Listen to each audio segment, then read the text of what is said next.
Understanding the conflict over the Marcellus Shale requires an appreciation for the demographic forces at work.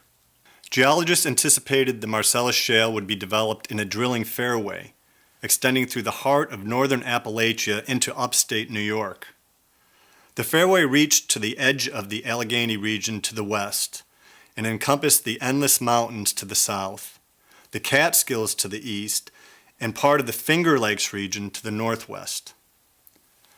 The natural landscapes of these areas are not so different one from the other.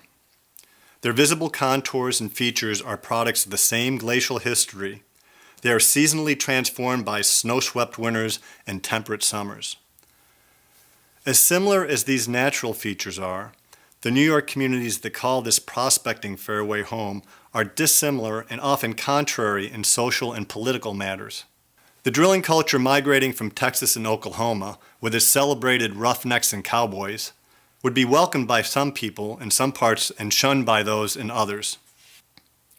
The Catskills to the northeast, although part of Appalachia by virtue of geology and terrain, are shaped by diverse population and cosmopolitan influences.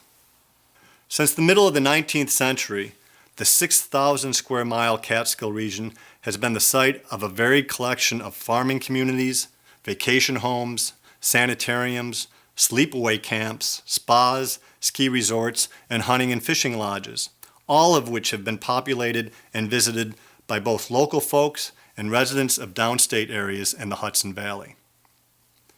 Since declaring parts of the region a preserve in 1885, New York State bought close to 300,000 acres within the park.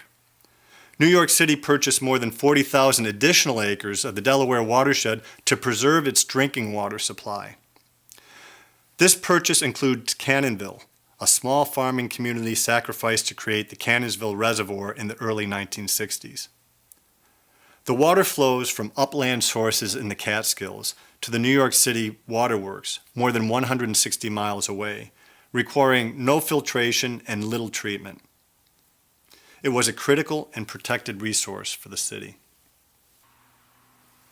And then a large part of the fairway in the area between the Finger Lakes and the Endless Mountains and the Catskills is occupied by farmers or children of farmers, land rich and cash poor. The Marcellus boom was an extension of trends unfolding through the late 20th century. Small family farms in the Northeast were on the decline, while farms in the heartland adapted to economies of scale that lowered prices and fueled demand for agricultural products. If the fields of the Midwest were producing ethanol to relieve dependence on foreign oil, there was no reason the fields in the East shouldn't be producing natural gas. At least, that was the thinking of many area farmers and the energy companies vying for rights to their land. In the Southern Tier region, unlike the Catskills to the east and unlike the Finger Lakes to the northwest, energy companies found farmers with large fallow tracts of land who were willing and eager to begin dealing.